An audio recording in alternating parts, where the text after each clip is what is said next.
Sebelumnya, perkenalkan nama saya Nurdiana dengan NPM 234111039. Pada pertemuan kali ini, saya akan membahas tentang materi buku besar seperti pengertian, fungsi dan manfaat, jenis hingga cara pembuatannya. Baik, langsung saja kita ke materinya.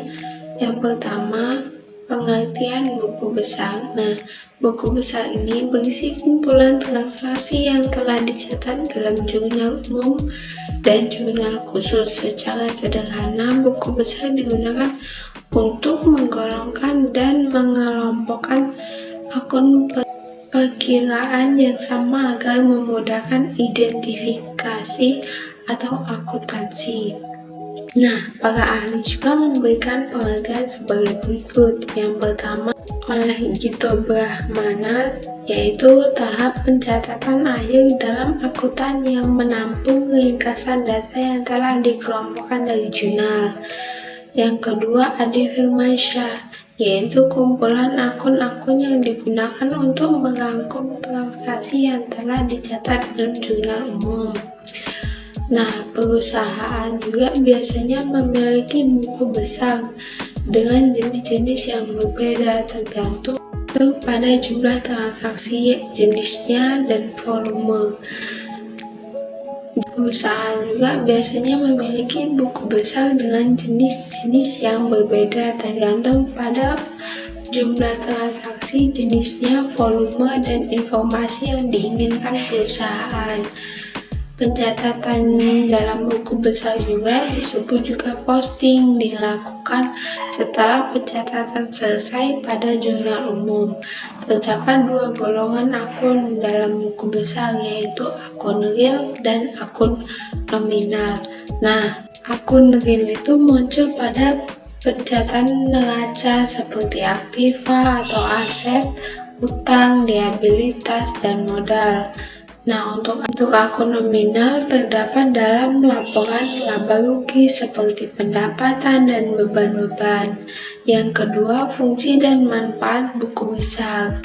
Nah, buku besar memiliki beberapa fungsi penting bagi akuntan, yaitu meringkas data transaksi, menggolongkan data keuangan, penggolongan transaksi, dan kelengkapan laporan keuangan.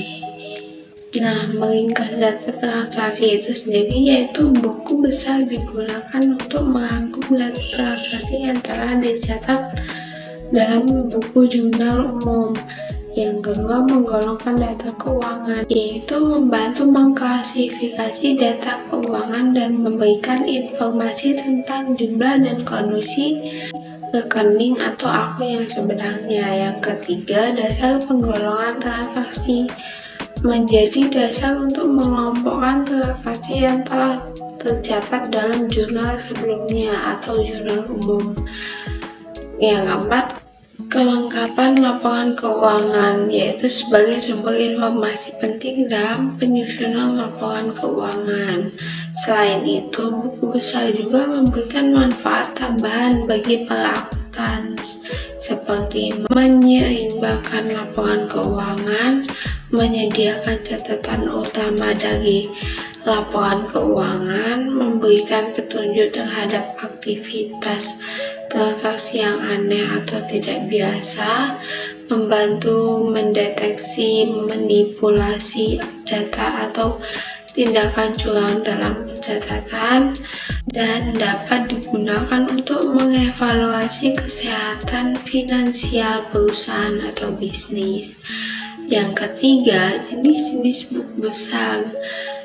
Berikut ini adalah jenis-jenis buku besar. Yang pertama, buku besar umum atau General Ledger, merupakan rangkuman catatan perkiraan yang berdiri sendiri pada periode tertentu. Isinya mencakup kas, modal, persediaan utang, dan piutang. Buku besar umumnya memberikan ikhtisar pengaruh transaksi terhadap perubahan dalam modal perusahaan, aktivitas, aktiva, dan kewajiban. Yang kedua, buku besar pembantu, juga dikenal sebagai buku tambahan atau buku besar pembantu, berisi daftar rekening yang secara khusus mencatat detail utang dan piutang usaha.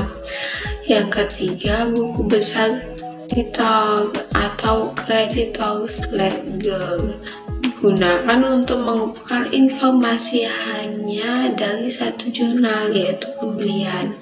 Nah, fungsi utama buku besar ini adalah memberikan informasi tentang jumlah hutang yang dimiliki oleh perusahaan serta kepada siapa hutang tersebut diberikan.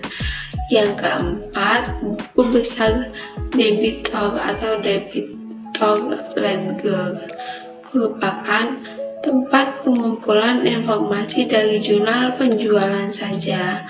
Manfaat dari buku besar debitor adalah memberikan pengetahuan tentang pelanggan mana yang memiliki utang kepada perusahaan dan seberapa besarnya jumlahnya.